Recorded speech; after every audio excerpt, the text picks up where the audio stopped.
Hi guys, welcome back, or if this is your first time here, then thank you for joining us. This is the Doula's Guide to ... with me, Meg, also known as the Dungaree Doula. It's the podcast where we talk about all things pregnancy, birth and postpartum. My aim is to share unbiased information to ensure you head into parenthood feeling confident in the informed choices you've made for yourself and your babe. If you missed the first couple of episodes and would like to know more about me, then go and check out episode 1 for a little introduction and a big chat on hypnobirthing, and the following episodes with some great birth preparation. This episode's all about birth rights, decision making during pregnancy and birth, and a super helpful tool called the brain tool. But before we get started, I just want to say Happy New Year! Happy 2023! I hope everybody had a really lovely Christmas period, a really lovely chilled out New Year's Eve, New Year's Day, and that the the week and a half since it turned 2023 has been really lovely for everybody. I hope you're all not putting too much pressure on yourself to meet stupid goals and things like that, and just really resting and enjoying yourself. We had a really lovely Christmas and New Year. I guess we didn't really do anything for New Year, but we had a really lovely Christmas time. We normally go and visit family and stuff, but we didn't this year. We stayed in Leeds. We didn't see anybody. It was just us four. We went for a really nice walk. The kids got to play with all the presents and I really loved it. We've never done that before, but I think we'll definitely keep doing it for years to come. So yeah, we had a really nice time. I'm happy that it's 2023. I started off the year in a bit of a funk, but I'm feeling better now and I'm feeling ready to get going with work stuff. I've been teaching private hypnobirthing this month, so I've got one session left of that with my private couple.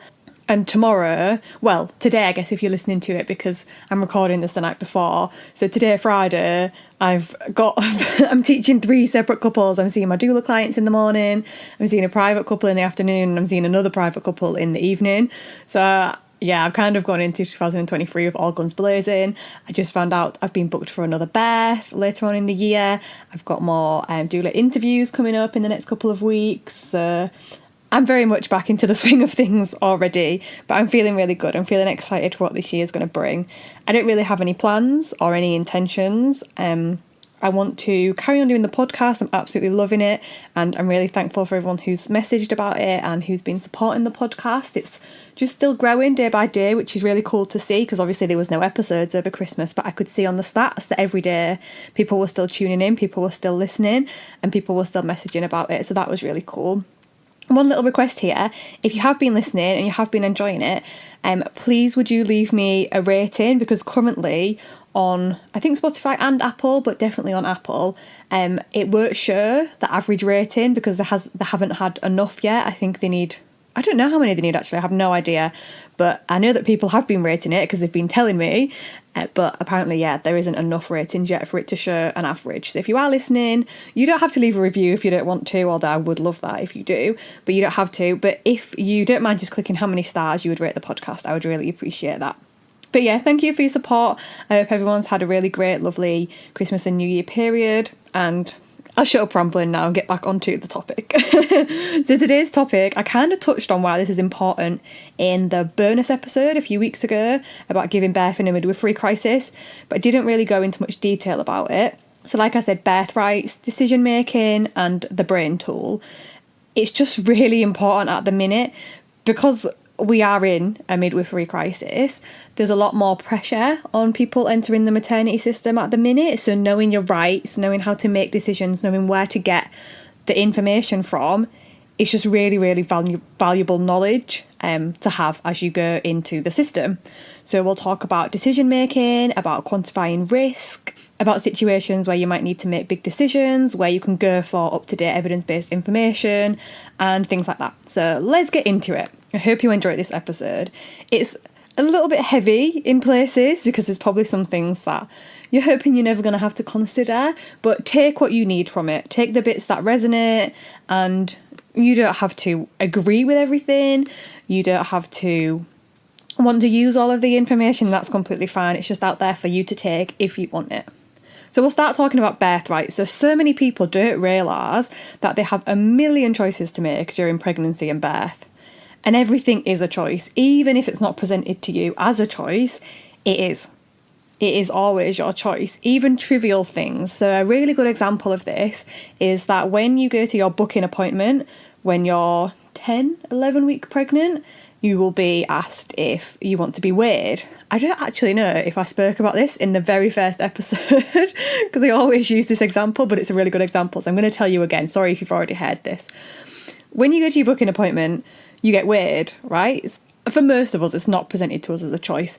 So we go to that appointment and the midwife will say, right, just hop on the scales and we need to weigh you. And you're just thinking, that's fine, like what difference does being weighed mean? But actually that is a choice and it is something to consider, because what can happen from this point is that if you get weighed and your BMI is either 0.1 too high in the scale and it tips you as being overweight, and we all know that BMI is complete bullshit and it doesn't mean anything and it has no bearing on how healthy we are, but if your BMI is 1 point into that overweight scale, then you're classed as high risk. And if you're classed as high risk, that changes the entire course of your pregnancy, and it can even change the course of your birth. It can mean that you end up being consultant led rather than midwife led. It can mean that you start being denied choices.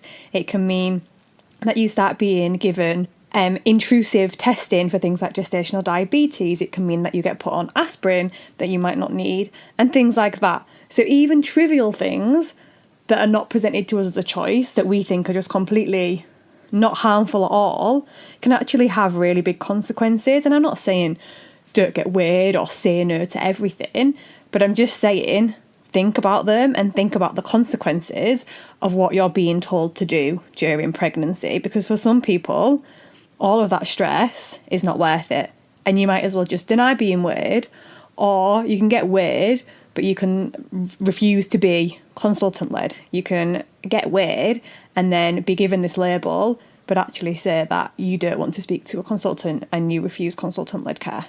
But we don't know this, we're not told these things, so that's why knowing your rights is really, really important.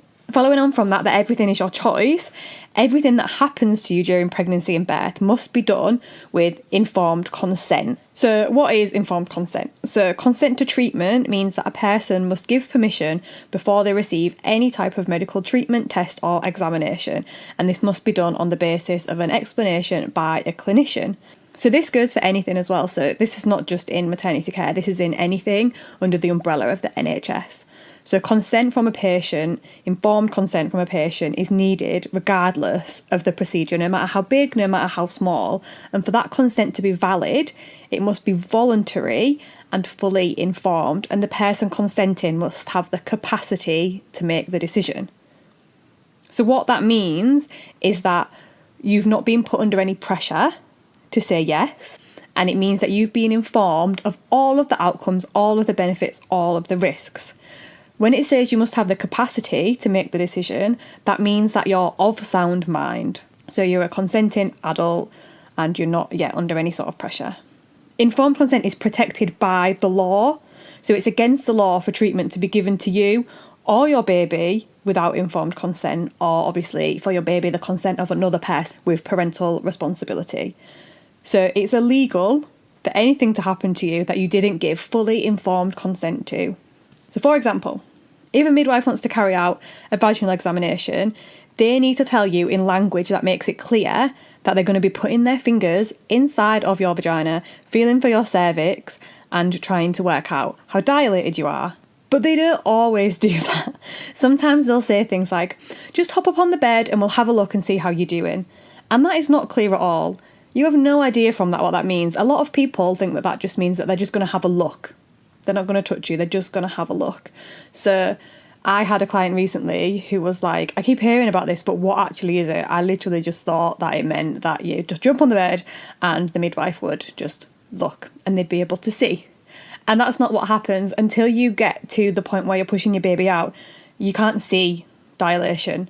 You can just feel it. It's going on inside of your body. So they have to use their fingers, put them inside, stretch them out, make a guesstimate, really, because they can't see, it is a guesstimate, of how dilated they think you are based on that vaginal examination. So to gain informed consent for that procedure, they need to tell you that. They need to tell you exactly what they're doing. They also need to tell you why they want to do that, the benefits to doing that, and the risks. Because saying something like, just hop up on the bed and we'll have a look, is not making it clear what they're doing, but it's also not making it clear that it comes with lots of risks. It comes with the risk of infection, it comes with the risk of breaking waters, it comes with the risk of stopping or stalling your labour because it can be so uncomfortable that it can completely take you out of the zone and send you into fight or flight. So not telling you these things and just doing it is not gaining informed consent.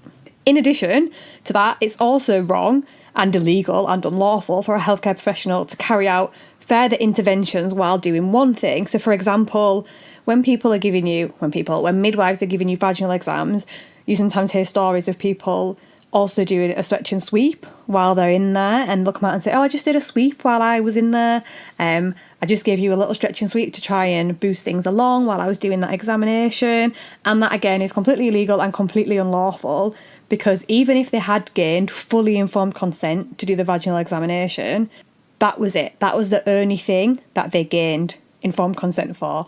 They had absolutely no right to do the sweep either, so that's completely illegal. There are different ways that you can give informed consent. It's not about, signing a waiver. So you can give consent verbally. So a person saying that they're happy to have an ultrasound, that would be informed consent. If you agree to having an ultrasound and you just say it and you turn up to the appointment, that's informed consent. You can give it in writing. So when you sign a consent form, so for example, if you was going for a cesarean, you always have to sign a consent form. That's another way you can give informed consent. You can also give non-verbal informed consent. So as long as you completely understand the treatment or the examination or whatever it is that's about to take place, you know all the benefits, you know all the risks, you've made an informed decision, then you can give non-verbal consent. So for example, if someone wants to take your blood, you hold your arm out. If someone wants to take your temperature while you're in labour and they ask and you give a thumbs up or you lean towards them with your ear or something like that, then that would still count as informed consent. Something to remember is that you can always ask for more information. You can always ask for more time. You can always ask for more opinions. Sorry, my voice keeps going. I'm absolutely fine. It's been like this since I had COVID, which was about a month ago now. So sorry if that's annoying you that my voice keeps going really husky.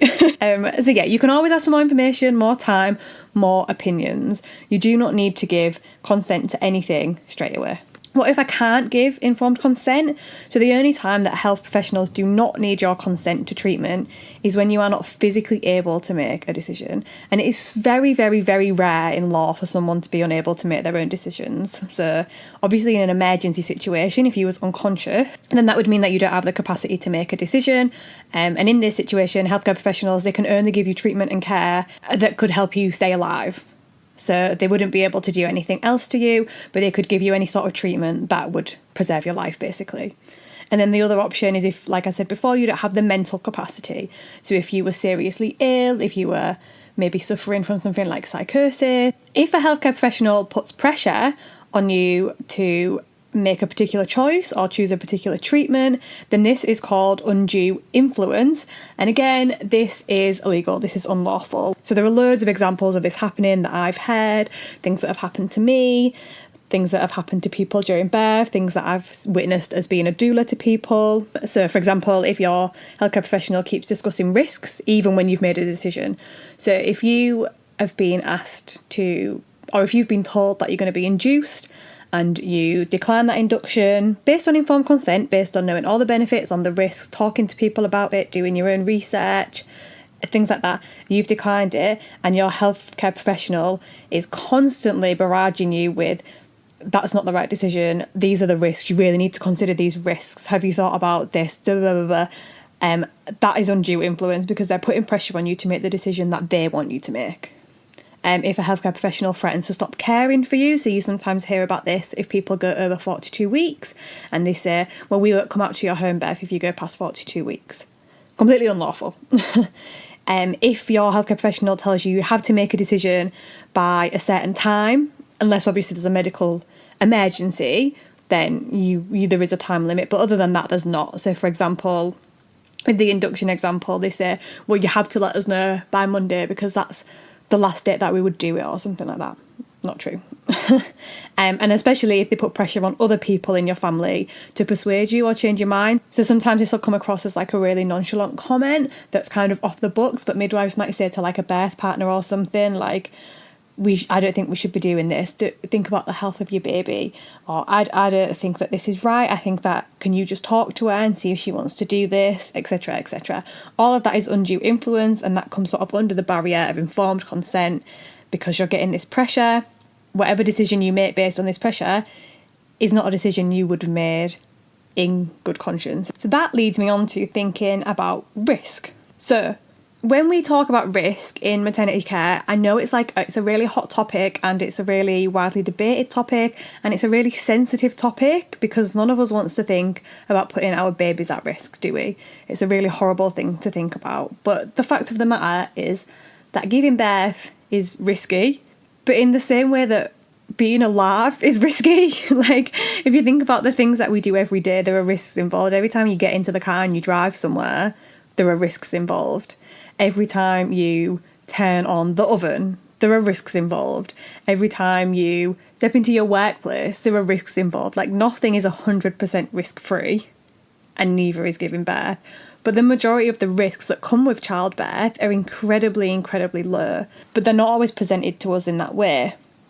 So it's worth thinking about quantifying that risk, which just means always asking for the actual figures when talking about risk, because doctors and midwives will always say things like, it's too risky to let you go overdue, it's too risky to not induce you.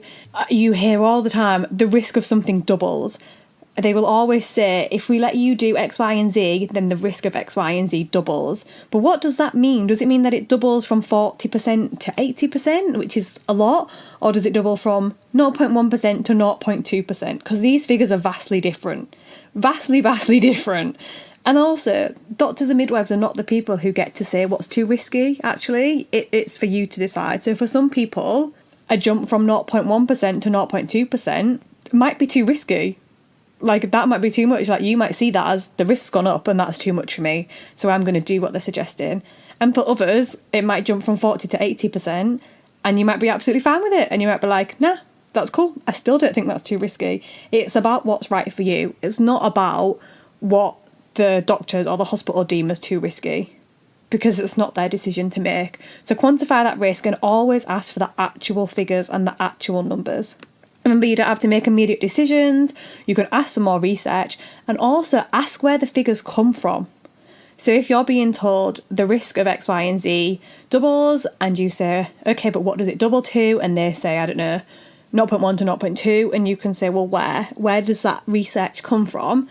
And then they will show you, and you could actually see if it's the most up-to-date research or not, because a lot of hospital policy and hospital guidelines are really outdated, and they're not based on the most up-to-date research, because obviously new research is coming out all of the time, and it takes a long time to get into the system and to get into the guidelines. So you'll have people telling you that something's too risky based on research that was done in the 80s, where there might have been numerous studies done since that completely disagree with what you're being suggested, but they haven't made it into guidelines yet. So you're always allowed to go and ask some more research and to do your own research. And I'm not saying, like, look for some random small scale study that was done in the middle of nowhere on 10 people giving birth and say, well, I found this, and so I'm making my decision based on that. But look at the most up to date and the most sort of full knowledge that we have. Look at the full picture of it and make your decisions based on that. You can ask to talk it through with your partner, you can ask to sleep on it, you can ask for more time. Nothing's immediate unless it is a true medical emergency. So now we've thought about that, how do we make these decisions? So as I said at the beginning, the main decision-making tool is the brain tool, and it is so helpful, and it's an acronym, so it's the word brain, and each letter stands for something to consider when you're making a decision, and this is super helpful for pregnancy and birth and beyond. So you can use it when you're going to maternity appointments, you can use it when you're going for scans, you can use it in consultant appointments, you can use it when you're making decisions about what you want to put on your birth plan, and then you can actually use it during labour and birth as well if things crop up. So the B stands for benefits, the R stands for risks, the A stands for alternatives, the I stands for intuition or instinct, and the N stands for nothing. So you can think about with the benefits, what are the benefits to me? What are the benefits to my baby? What are the benefits to our wider family? What are the risks? So what are the risks to me? What are the risks to my baby? What are the risks to our wider family, our situation? What are the alternatives? Because we're very rarely given any alternatives. If we're being presented with an offer, it's that way or nothing. But a lot of the time there are alternatives that we need to consider too. And then what does our instinct say? What does our intuition say? Obviously, if your intuition's telling you to do something absolutely ridiculously stupid, then maybe you override it. But it's a good idea to really, really tune into your intuition in pregnancy and in birth and listen to what it's telling you. Go with your gut. And then what if we do nothing? And this can mean different things too. So this could mean, what if we do nothing at all? If you're being recommended an induction, well, actually, what happens if we do nothing at all? But it could also mean, what happens if we do nothing for 10 minutes while I step outside this midwife appointment and I go ring my partner and I talk it through with them? What happens if I go home and I sleep on it and I ring you back up tomorrow and let you know? What happens if we do nothing for a week and then we check back in and we do some monitoring and we re-go through the brain tool and think about where we're at now? So all of those 5 things are just really important, really handy things to consider for any decision that we've got to make during pregnancy and during birth. And it's a priceless tool. You will use it, I can assure you. So what can you do if your choices aren't being respected? I feel like this is kind of the next logical thing to talk about, because though it's all well and good having these tools to use and knowing your rights, but that doesn't always mean that they're going to be met with grace. If a professional is telling you to do something or recommending you to do something, you can sometimes come across as like that awkward patient that's disagreeing, and it can be like a bit of a not very nice place to be in. It can feel quite intimidating, especially if you don't like sort of confrontation and stuff like that. And I'm not saying there will be confrontation. Obviously, a lot of the time, midwives will hopefully be supportive of your choices, but they will always. Sometimes you will end up with a bit of a fight on your hands. So if your choices aren't being respected, there are a few things you can do. You can shut down the conversation. So if you feel like you're being coerced, there are some phrases that you can use that don't make it sound like just a no. You can say things like, would you just write that down in my notes for me with your reasoning? You can say things like, could you show me the research and evidence for that, like I said? You can say, I'd like to discuss this with my partner and then I'll get back to you. Please, could we schedule a phone call? Or like I said, you could just say no. You can just simply say, no, I've made my decision. I don't wish to discuss this anymore. You can ask to change your healthcare professional. So you can do this at any point in time. If your community midwife, your obstetrician, your consultant doesn't respect your wishes and is trying to coerce you, then just ask for a new one. Even when you're giving birth, if you're not getting on with the midwives that you've got, you can ask to change that midwife for your birth. Although I did mention to my private clients a few days ago, I said this is all well and good, but you want to check that your midwifery unit isn't really understaffed at the time you're in birth, because if it's really understaffed and then you go out and request another midwife and there isn't one, it's probably going to make the whole situation even more awkward. So make sure they have enough staff to facilitate it. But even during birth, if you're not getting on with your midwife, because the people who are in your birth environment can literally make or break your birth, so you can ask for a new one at any point. Taking things up with the head of midwifery is a good one as well. So this is especially good if you're being told in midwife appointments that you can't do something during birth or you need to be signed off for something. This is not necessarily true, but it can help to just get it signed off, basically. So for example, if someone's telling you can't use the midwife-led unit, but you really want to birth in the midwife-led unit, then go and talk to the head of midwifery, and 9 times out of 10 they'll side with you, and because they kind of have a fuller picture. A lot of the time in midwifery appointments, the midwives are sort of, it's an exercise in tick boxing, isn't it? Like, they have to tell you certain things and they have to say, we've advised against this, blah, blah, blah, blah. Whereas if you talk to the head of midwifery, they can look at you through sort of like person-centred care, and they can see, actually, I can see that, yeah, you're slightly going against our advice, but you're clearly going to be safe in the midwife-led unit, so that's fine. And they can make a note on your notes for future midwives to see, and they can say, right, the head of midwifery said it's fine, so no more conversations about that. And then the final straw is that hopefully you don't have to use this. I've never had sort of a client or a friend or anyone that I know have to use this, but it is a really great resource for if you do. So you can contact professional help, and there's a UK charity called Birthrights. So Birthrights is, from their website, it says Birthrights is the UK's charity dedicated to improving the experience of pregnancy and childbirth by promoting respect for human rights. And it's a really great resource. It's a great resource to use even if you're not sort of needing professional help. It's got lots of really handy information on the website. But if you do need any sort of professional help, then I would definitely recommend going to Birthrights. Some other resources for evidence-based up-to-date research that I really enjoy are using Instagram. I know that sounds like really quite stupid. I saw a poll recently that said that like it was something ridiculously high, like 60 or 70% of millennials use social media instead of Google now. They use it as a search engine, which I don't know if that's good or bad. But yeah, there's so much information on Instagram. And obviously I'm not saying take it as face value, like don't go into your midwife appointment and go, I'm declining that because I saw this post on Instagram about it. But you can find out information and then look for the source, look for where that information comes from. So a really good one to follow is Emma Ashworth. So her sort of, I'll leave all the @s actually, I'll leave all these links in the show notes, but Emma_Ashworth_birth_right. She wrote Your Rights in Pregnancy and Birth, the AIMS guide, and she shares birthright stuff most days, and it's really, really helpful. Dr. Sarah Wickham is another really good one, and At Birth Better. And then there's some books that I like as well. So Your No Guilt Pregnancy Plan by Rebecca Schiller, Human Rights in Childbirth, also by Rebecca Schiller, and like I just said, the AIMS Guide to Your Rights in Pregnancy and Birth. They're really good too. And some other resources you can go to, so you can always ask a doula or an independent midwife, a local birth worker, and they'll be able to help you find research on the topics that are specific to your needs as well.